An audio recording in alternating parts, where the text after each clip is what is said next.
Hi everybody, this is Katie. Today is the first episode of Season 5 and I'm getting ready to start a new theme. While I tour you around how the island currently looks, I want to explain my thought process and how I make these transitions. Last time we were here on this island, it was all decorated for Christmas. After flattening it, I put a little decoration in a small portion of the island together because I was still playing on it. My last island, the Enchanted Emerald Isle, was a very natural and simple theme with organic lines. I wanted the next island to be distinctly different, so I decided to do an elaborate build.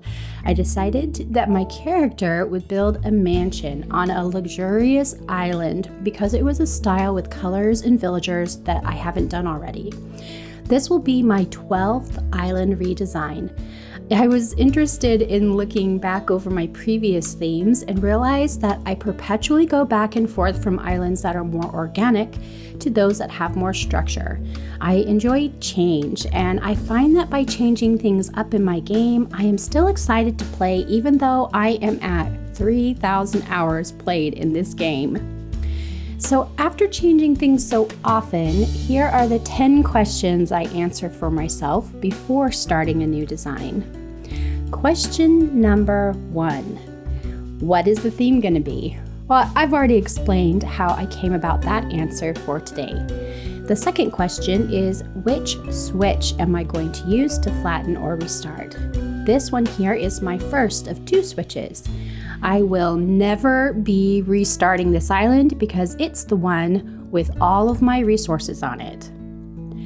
The third question I ask myself are, what colors am I going to be using on the island?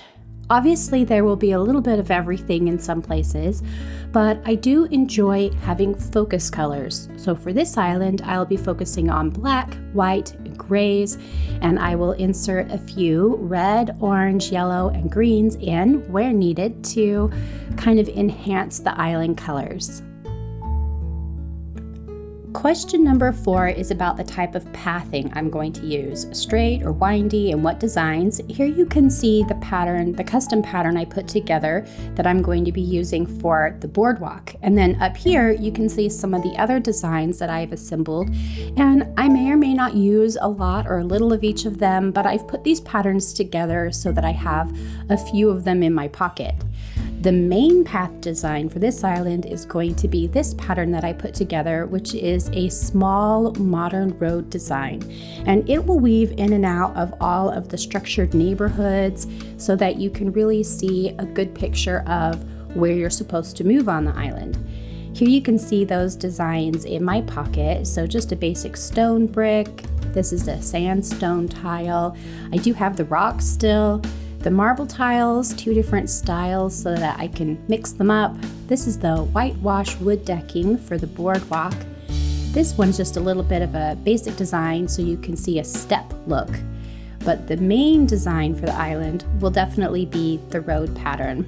For those of you interested in doing the road pattern on your island, you'll see that it takes up 9 different tiles. The 4 street tiles going up and down, and the crosswalk tiles, which is the 4 different patterns here. And then of course along the side it uses the sidewalk tile as well.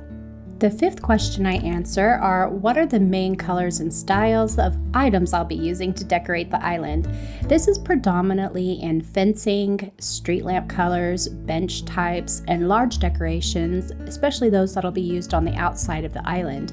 I have decided to go with black street lamps with a variety of different benches in different parts of the island, and I will be using some of the new festival items as we get ready to decorate for a grand ball at the mansion.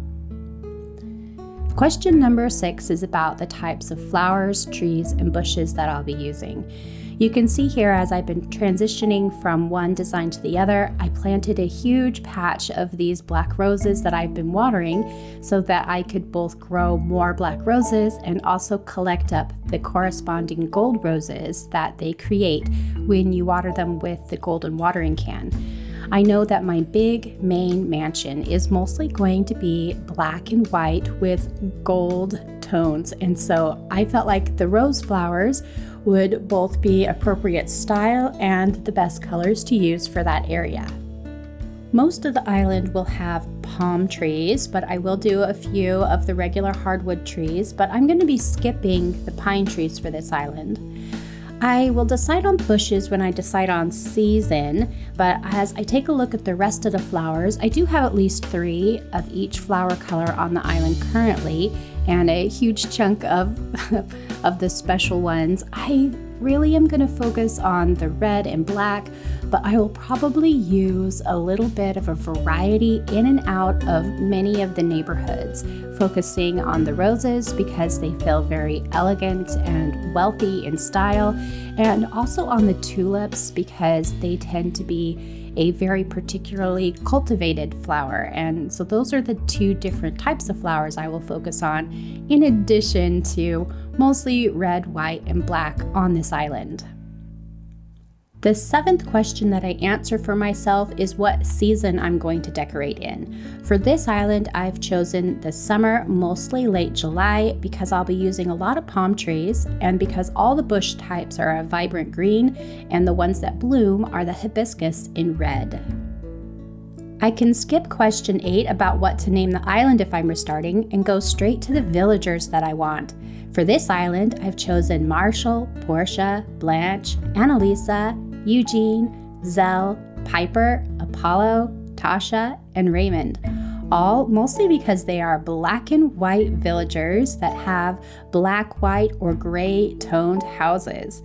You can see here as I come up to Raymond, this one was certainly a villager that fit the theme, but he wasn't on the list because I don't have an amiibo and I wasn't sure that I could find him on a hunt.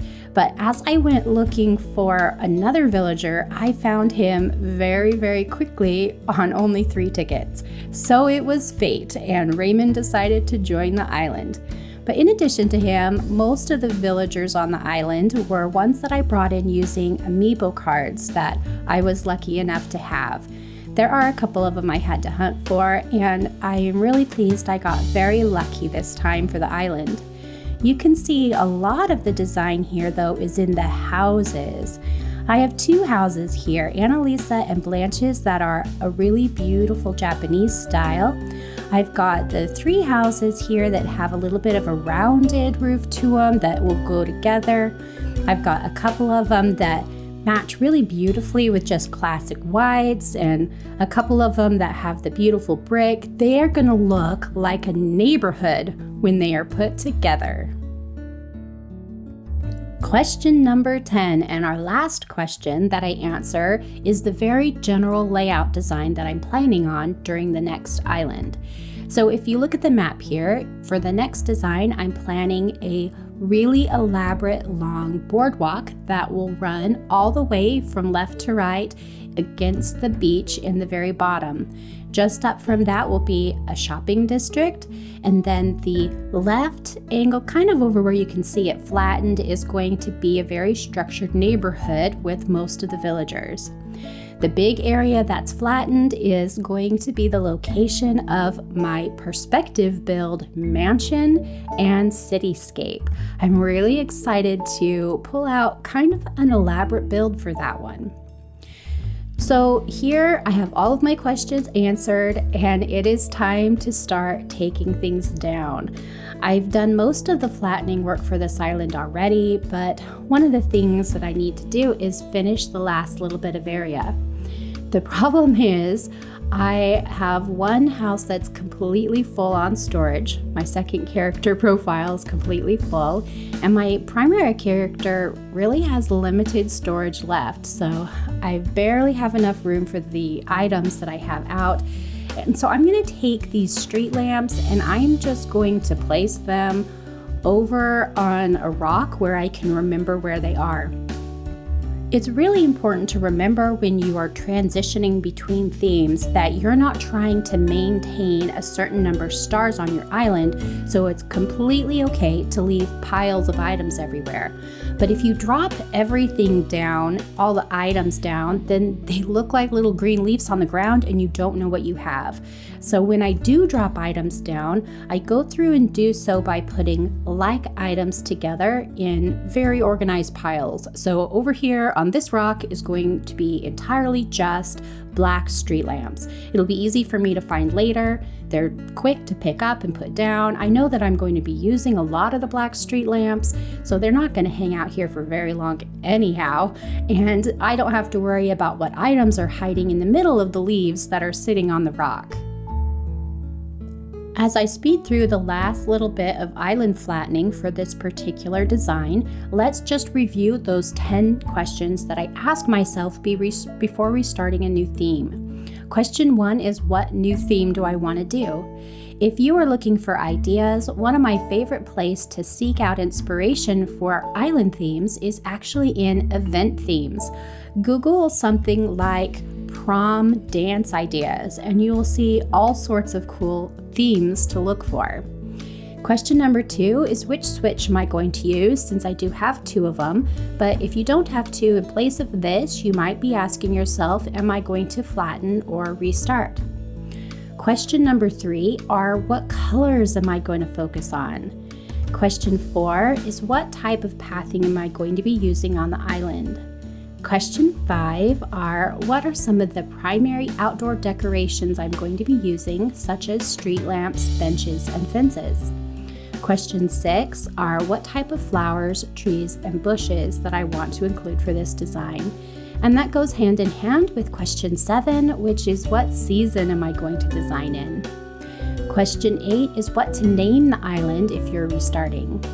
Question 9, what villagers do I want to invite to my island? It's fun to experience brand new villagers. And then the last one, question 10, are, what basic outline or general layout do I plan on using? This is a big question. And don't worry, I'm going to help you with this one a little bit. The next episode of this season is really going to be focusing on this question. What is the general layout and how do I plan on starting that process of determining the layout? I hope you guys found something useful here and that you continue creating in this game. Until next time, have the best Animal Crossing day.